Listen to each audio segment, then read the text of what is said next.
In the beginning, God created the heaven and the earth was without form and void, and darkness was upon the face of the deep, and the Spirit of God moved upon the face of the waters.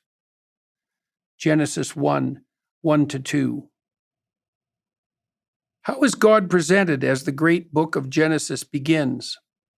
As an animated spirit, creative, mobile, and active, something that does and is.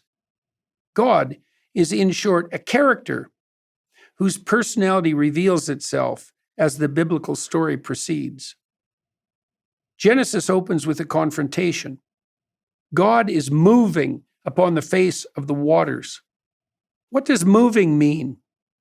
It means God is mobile, obviously. Less obviously, moving is what we say when we have been struck by something deep.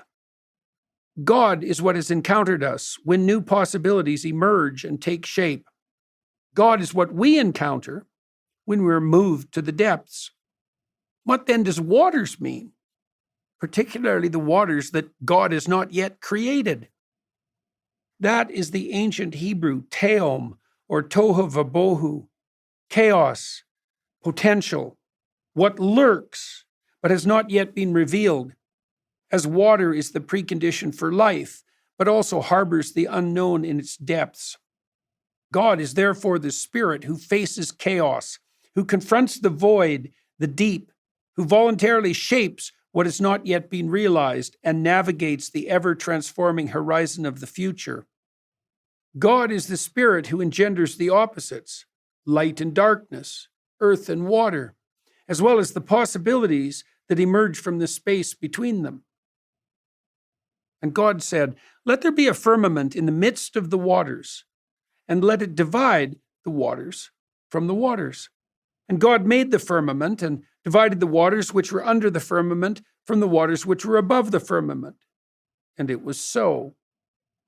And God called the firmament heaven, and the evening and the morning were the second day.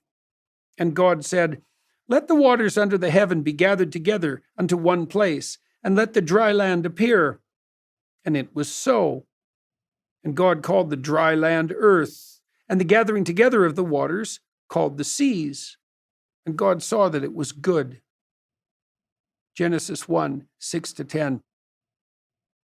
And God said, "Let there be lights in the firmament of the heaven to divide the day from the night, and let them be for signs, and for seasons, and for days and years.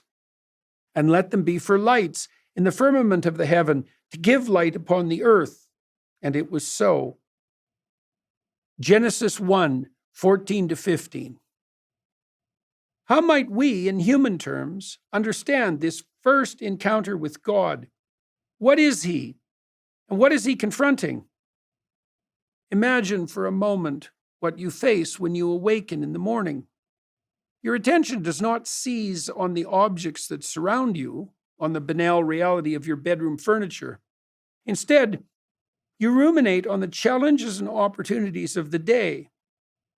Perhaps you feel anxious because there are simply too many things to deal with. Maybe, hopefully, you are in a better situation, and you look forward instead to the opportunities that present themselves. Your consciousness, your being, hovers over the potential offered to you by the new beginning of the morning in a manner akin to the conditions and process of creation itself, as portrayed in the opening verses of the Bible. A creation that continues with every glance you take and every word you utter. Through consciousness, we process the domain of possible being, of becoming. That is the realm that inspires both hope in our apprehension of positive things ahead and anxiety in the face of life's dreadful uncertainty.